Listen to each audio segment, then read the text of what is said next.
إن الحمد لله نحمده ونستعينه ونستغفره ونعوذ بالله من شرور أنفسنا ومن سيئات أعمالنا من يهده الله فلا مضل له ومن يضلل فلا هادي له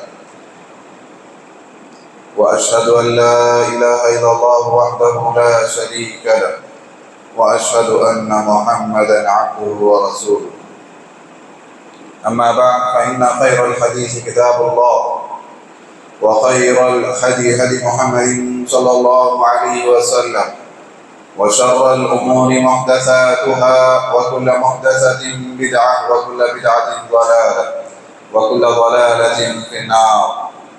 أعوذ بالله السميع العليم من الشيطان الرجيم. بسم الله الرحمن الرحيم. يا أيها الذين آمنوا اتقوا الله حق تقاته ولا تموتن إلا وأنتم مسلمون. يا أيها الناس اتقوا ربكم الذي خلقكم من نفس واحدة وخلق منها زوجها وبث منهما رجالا كثيرا ونساء واتقوا الله الذي تساءلون به والأرحام إن الله كان عليكم رقيبا. يا أيها الذين آمنوا اتقوا الله وقولوا قولا سديدا يصلح لكم أعمالكم ويغفر لكم ذنوبكم ومن يطع الله ورسوله فقد فاز فوزا عظيما. تمام قسم کی حمد و ثنا کبریائی بڑائی اللہ وحدہ لا شریک کے لیے لائق و زیبا ہے. وہی ہم سب کا مالک قابض و مدبر ہے. درود و سلام ہو تمام انبیاء کرام پر، بالخصوص آخری نبی محمد مصطفیٰ صلی اللہ علیہ وسلم پر.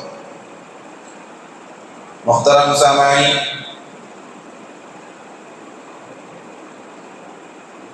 اسلام میں بہت سی تعلیمات پر زور دیا گیا ہے.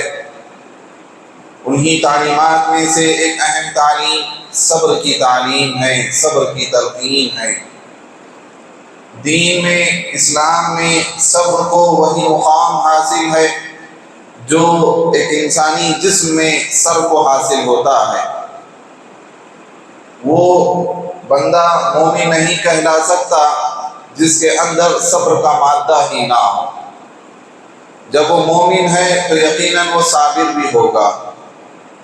زندگی کی راہ میں، زندگی کی بھاگ دوڑ میں بہت سے مشکلات، پریشانیاں آتی رہتی ہیں.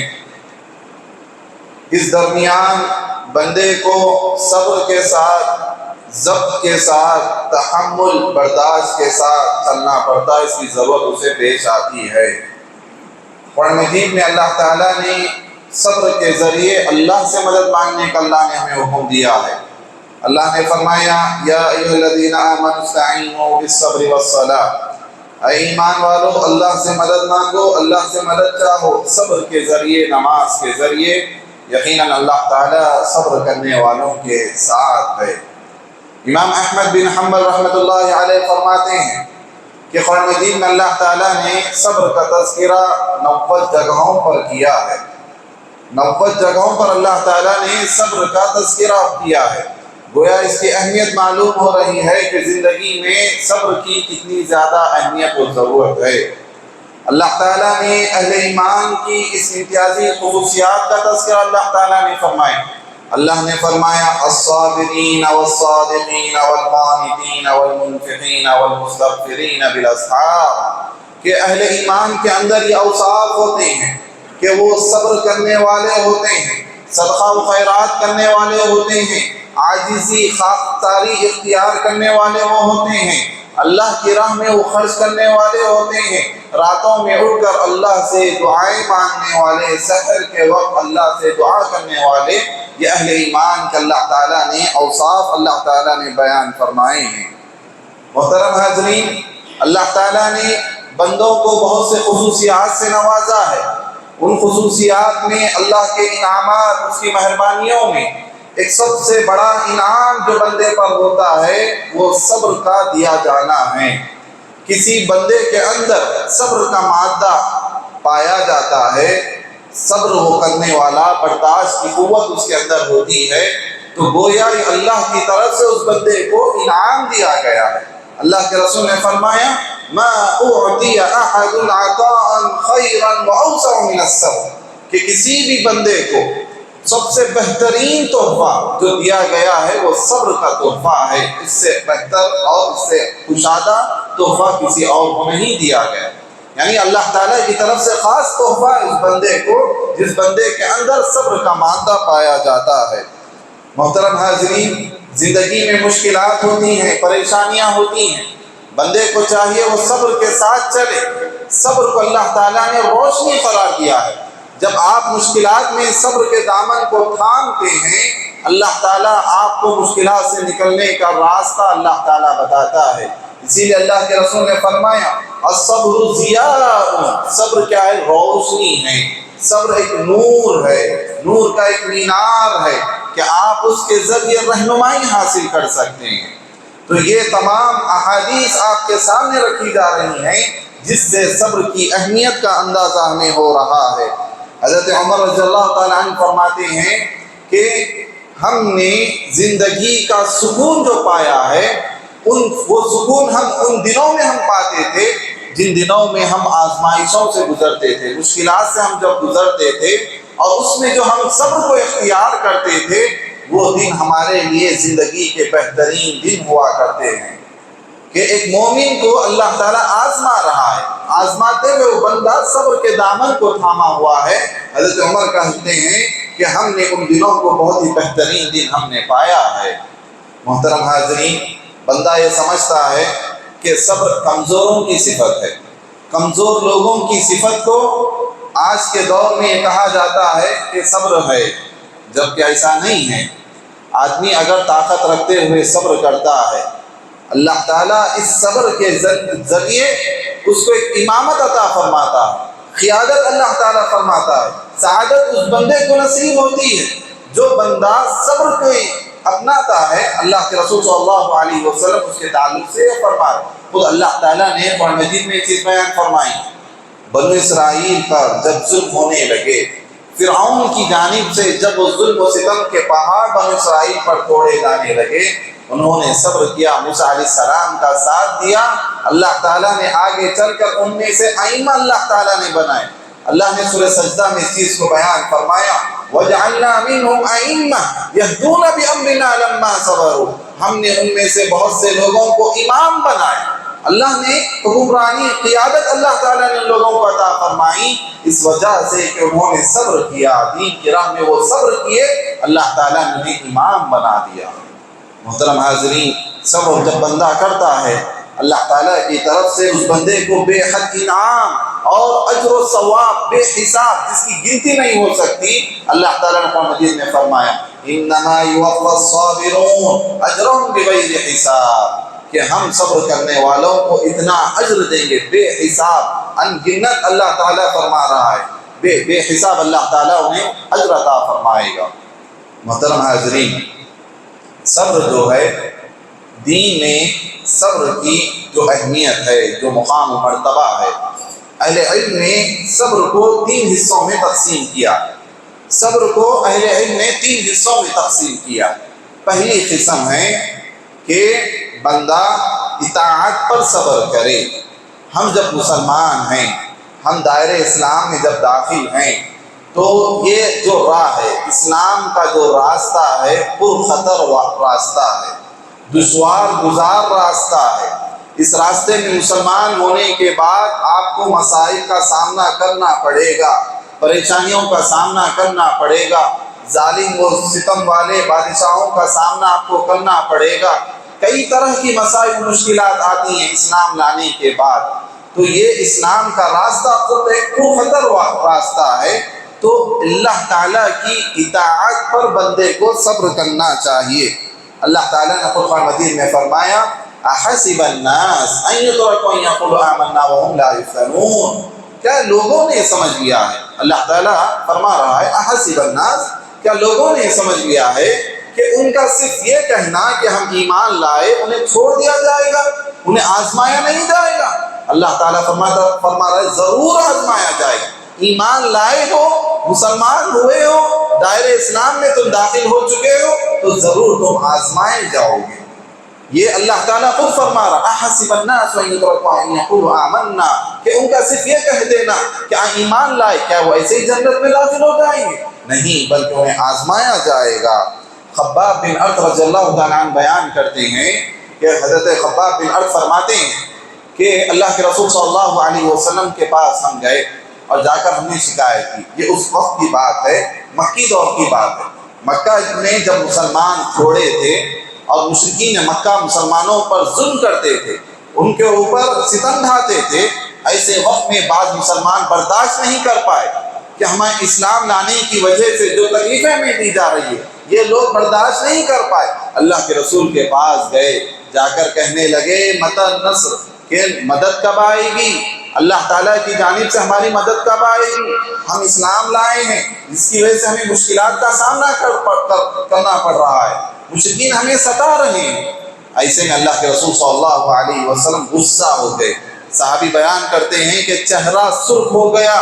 اللہ کے رسول کعبے کی دیوار سے ٹیک لگا کر بیٹھے ہوئے تھے، آپ سیدھا ہو کر بیٹھ گئے اور آپ صلی اللہ علیہ وسلم نے فرمایا اے لوگوں سنو، تم پر وہ چیز ابھی نہیں آئی ہے، تم پر ایسے ستم، ایسے مصیبتیں تم پر نہیں آئی ہیں جس طرح کی تم سے پہلے کے لوگوں پر آئی تھی۔ تم سے پہلے کے لوگوں کو اسلام لانے کی وجہ سے انہیں کیا کیا گیا؟ لوہے کی کنگھیوں سے ان کے جسم کا گوشت نچوڑ دیا گیا، نکال دیا گیا، آروں سے ان کے جسم کے 2 حصے کر دیے گئے، لیکن وہ یہ چیزیں، یہ ستم، یہ ظلم انہیں اسلام سے نہیں پھیر سکا۔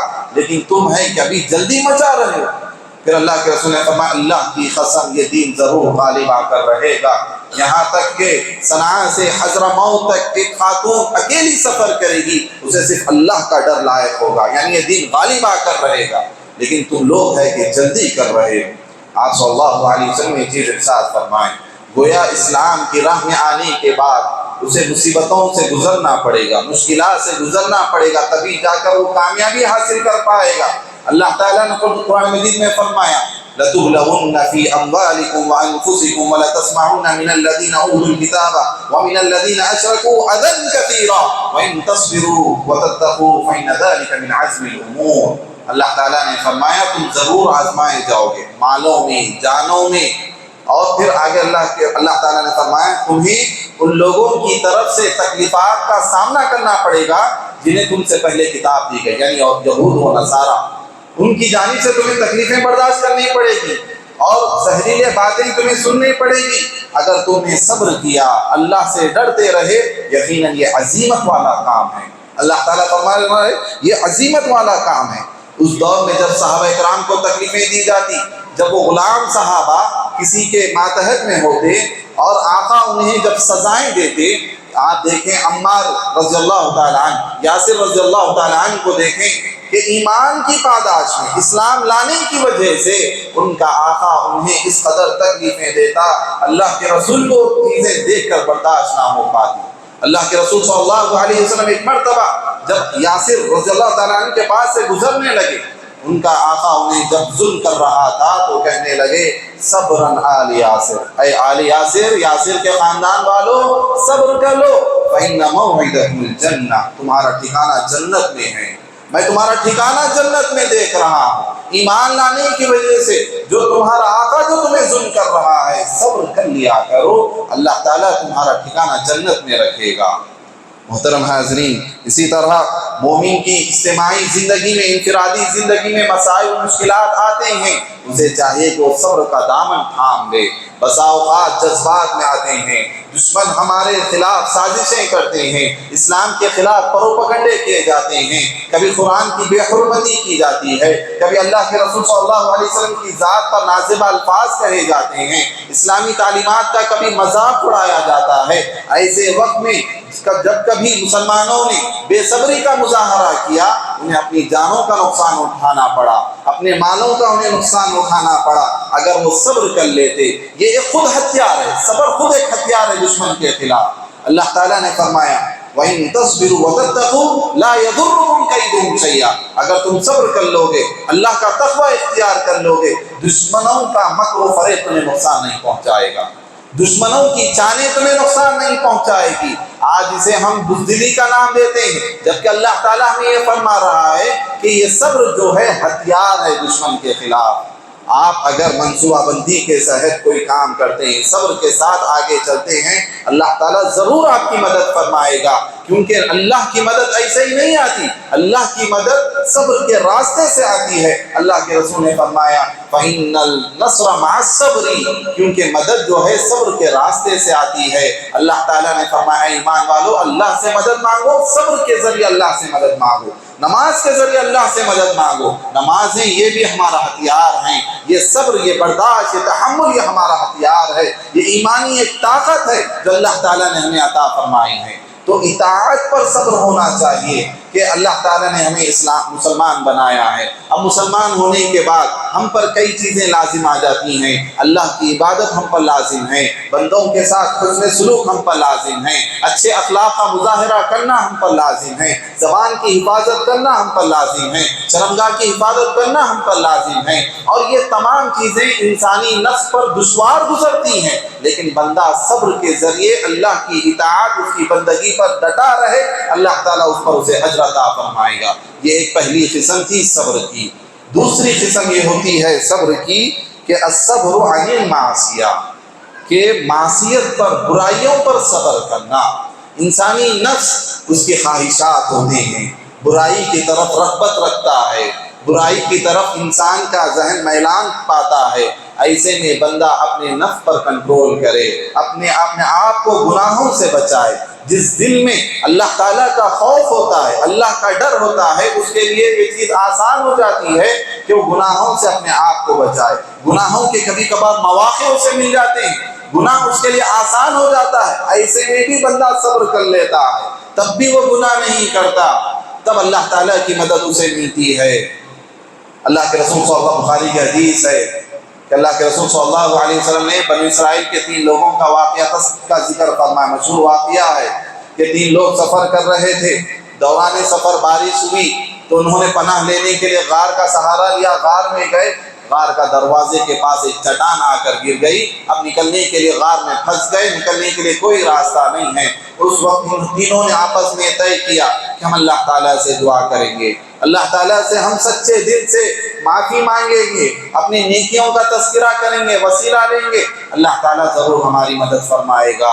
اس میں سے ایک بندہ اللہ تعالیٰ سے دعا کرنے لگا، اے اللہ تو جانتا ہے کہ میری ایک بہن تھی، چچیری بہن تھی، میں اس کے ساتھ گناہ کرنا چاہتا تھا، زنا کرنا چاہتا تھا، کبھی موقع نہیں ملتا تھا۔ ایک مرتبہ اسے کسی کوئی مجبوری لاحق ہوئی، وہ میرے پاس پیسے مانگنے آئی تو میں نے اس شرط پر اسے پیسے دیے، قرض دیا کہ وہ میری خواہشات کو پوری کرے گی۔ وہ اس چیز پر راضی ہو گئی، میں نے اسے پیسے بھی دے دیے۔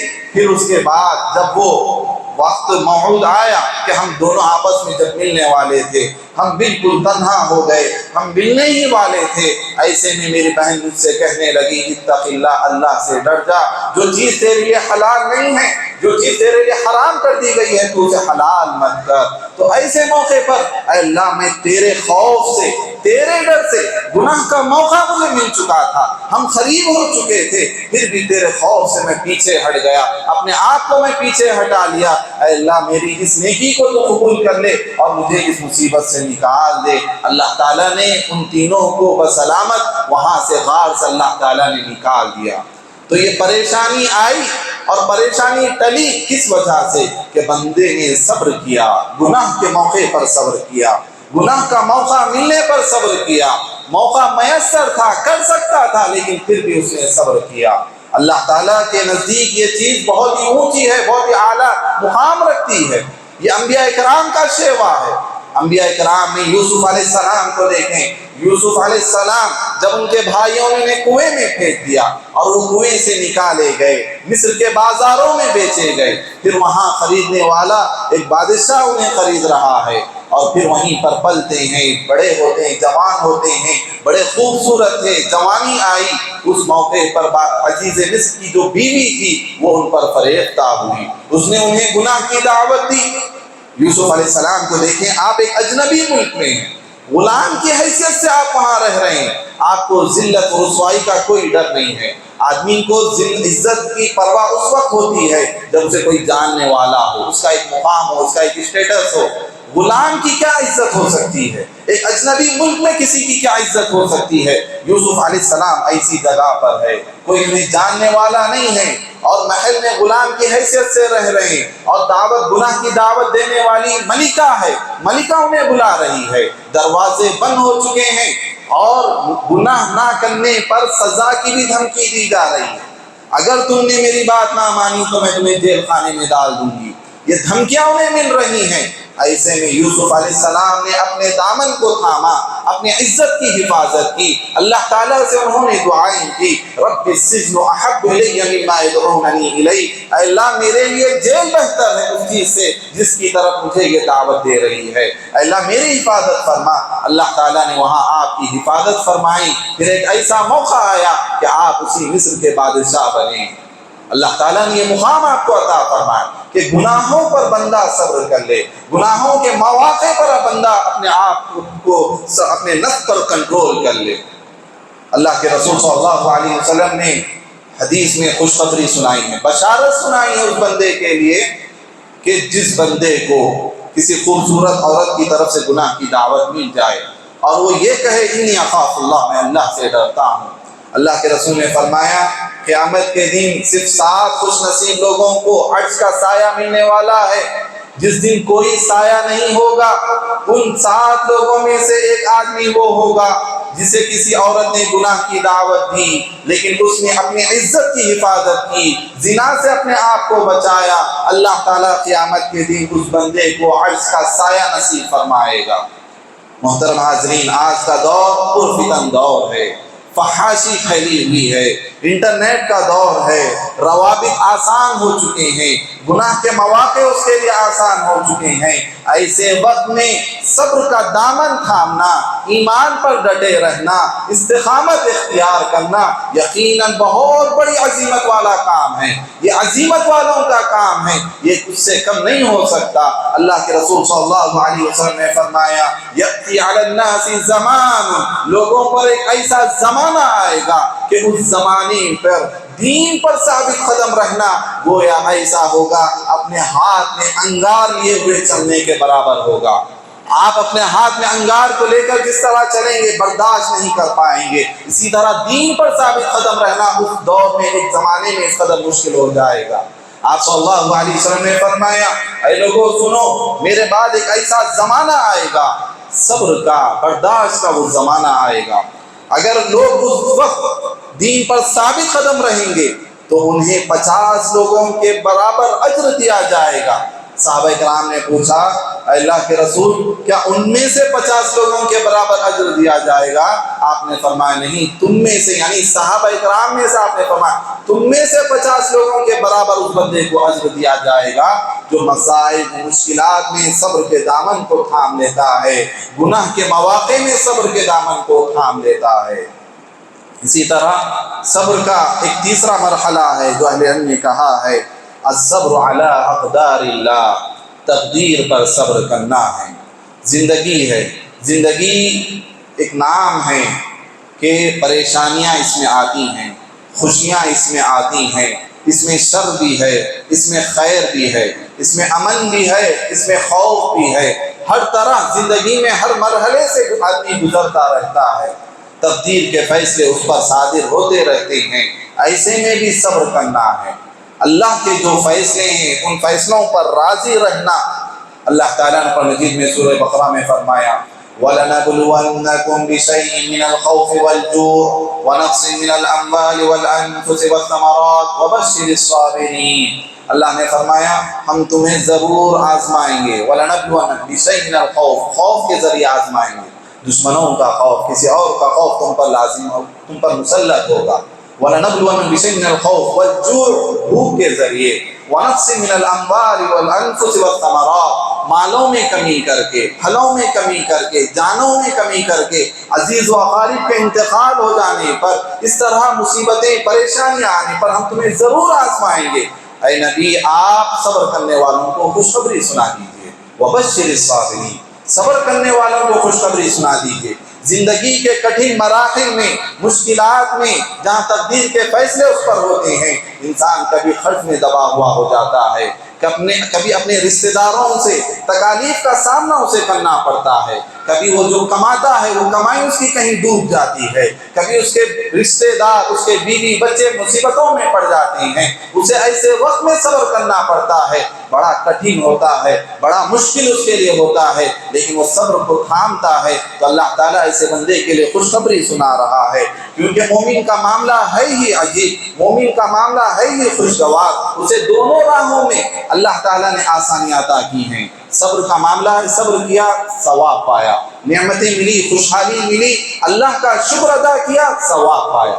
دونوں زندگی دونوں چیزوں میں گزرتی ہے، یا تو خوشیاں اس کے پاس آتی ہیں، غم اس کے پاس آتے ہیں۔ غم میں مومن بندہ صبر کر لیتا ہے، ثواب پا لیتا ہے، خوشیوں میں بندہ اللہ کا شکر ادا کرتا ہے اور اس میں بھی وہ بندہ ثواب پا لیتا ہے۔ تو یہ صرف مومن کے لیے خاص ہوتا ہے، کسی اور کے لیے چیز نہیں ہو سکتی۔ ایک صحابی اللہ کے رسول صلی اللہ علیہ وسلم کے پاس آتی ہیں، آ کر کہتی ہیں اللہ کے رسول مجھے ایک ایسی بیماری ہے، فیٹس کی بیماری ہے، مرگی کی بیماری ہے، اور مجھے وہ بیماری رستوں میں بھی کبھی آ جاتی ہے، آپ میرے لیے دعا کیجئے کہ یہ بیماری مجھ سے دور ہو جائے۔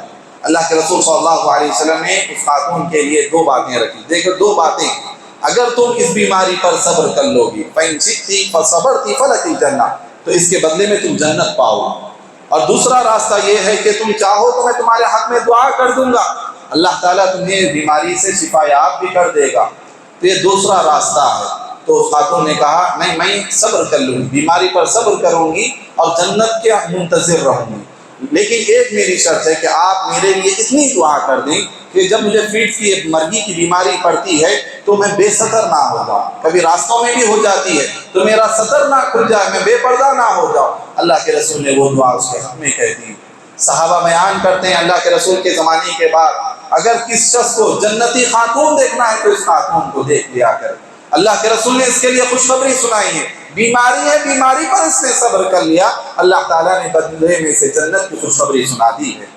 اللہ کے رسول صلی اللہ علیہ وسلم مجلس میں بیٹھے ہوئے ہیں، صحابی آتے ہیں، آ کر ان کی بیٹی کا، اللہ کے رسول کی بیٹی حضرت زینب کا پیغام دیتے ہیں، اللہ کے رسول آپ کی بیٹی آپ کو بلا رہی ہے، آپ کی نواسی بالکل مرض الموت میں ہے۔ اللہ کے رسول صلی اللہ علیہ وسلم کے پاس اس نواسی کو لایا جاتا ہے، اللہ کے رسول کے گود میں وہ چیز ہوتی ہے، مرض الموت میں ہے، جان کنی کے عالم میں ہے۔ اللہ کے رسول صلی اللہ علیہ وسلم ایسے موقع پر جو جملہ کہتے ہیں اِنَّ لِلَّهِ مَا أَخَذَ وَلَهُ مَا أَعْطَى، اللہ ہی کے لیے ہے جو اللہ نے ہمیں عطا فرمایا، جو چیز ہمیں ملی ہے وہ اللہ کی طرف سے ہے، جو چیز ہم سے چھینی جا رہی ہے، ہم سے جو لیا جا رہا ہے وہ بھی اللہ کا ہے، یعنی اللہ ہی نے اس بچی کو عطا فرمایا، اللہ ہی ہم سے یہ چیز لے رہا ہے۔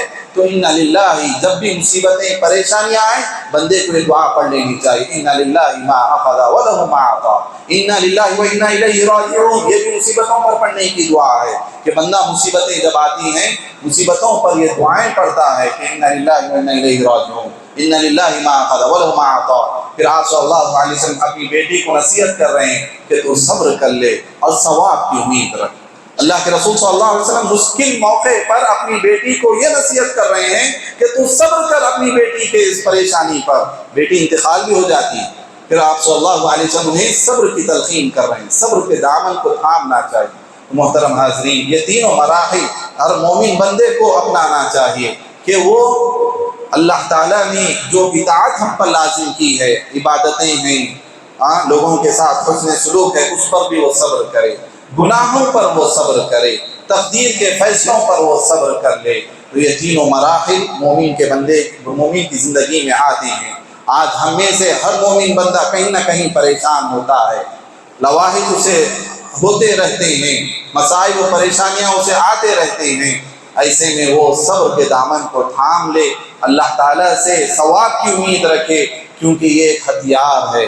صبر خود ایک روشنی ہے، صبر ایک ہتھیار ہے، ایک ایمان کا ایک حصہ ہے، مومن کی ایک علامت یہ بتائی گئی ہے۔ اللہ تعالیٰ سے دعا گو ہوں۔ اللہ تعالیٰ ہم تمام کو نیک عمل کرنے کی توفیق عطا فرما، اللہ تعالیٰ ہم تمام کی پریشانیوں کو دور فرما، اللہ تعالیٰ ہم تمام کو صبر کی توفیق عطا فرما، اللہ تعالیٰ ہم تمام کی مغفرت فرما، اور اللہ ہمیں سے جو بیمار ہیں اللہ تعالیٰ ان کی بیماریوں کو دور فرما، اور جو بھی قلب میں مبتلا ہیں اللہ تعالیٰ ان کے قلب کو دور کرنے کے راستے ہوں اللہ تعالیٰ انہیں فراہم عطا فرما، ہم تمام کو جنت الفردوس میں اعلیٰ مقام عطا فرما، آمین یا رب العالمین۔ بارک اللہ لی ولکم ولسائر المسلمین واستغفروہ انہ هو الغفور الرحیم۔